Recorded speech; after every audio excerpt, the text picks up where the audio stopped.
महत्वाची बातमी, महाविकास आघाडीच्या उमेदवार शुभांगी पाटलांचं नगरमध्ये फटाके फोडत स्वागत करण्यात आलं। थोरात नगरमध्ये नसल्यामुळे शुभांगी पाटील यांची त्यांच्याशी भेट झालेली नाही। बाळासाहेब थोरात उपचारासाठी मुंबईत असल्याची माहिती मिळते। बाळासाहेब थोरातांशी फोनवरून चर्चा केली असं शुभांगी पाटील यांनी म्हटलेलं आहे। राष्ट्रवादी शहर कार्यालयात महाविकास आघाडीची बैठक सध्या सुरू आहे। हॅलो साहेब, नमस्कार। मी घरी आलेली होती, म्हटलं वॉचमॅन नुसते गेट पण नाही उघडत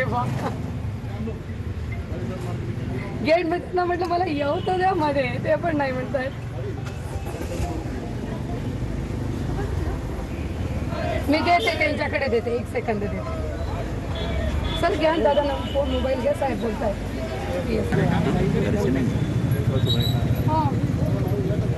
नाही मध्ये पण नाही येऊ दे ना, कोणीच नाहीये का? मग जाऊ द्या, मग काय कोण नाही काय। साहेबांना बरं नसल्यामुळे म्हटलं अजून त्रास होईल म्हणून मग मी एक दोनच जणांना घेऊन कार्यालयात, राष्ट्रवादी म्हणजे राष्ट्रवादी कार्यालयात काँग्रेसचे नेते पण, आमचे ज्येष्ठ नेते काँग्रेसचे पण आहेत, शिवसैनिक पण आहेत आणि सगळेजण तिथे राष्ट्रवादीचे पण। अडवलं नाही, घरात कोणीच नाही, हे अडवलं नाही ते। मी म्हटलं असेल कोणी, पण नाही येत कोणी, तर मग कशाला आपण त्रास द्यायचा, कारण की घरात ताई साहेब वगैरे कोणीच नाही आहेत। साहेबांना मी फोन केला होता सकाळी, साहेबांचं माझं बोलणं पण झालं। साहेब त्यांच्या खांद्याला दुखापत झालेली आहे म्हणून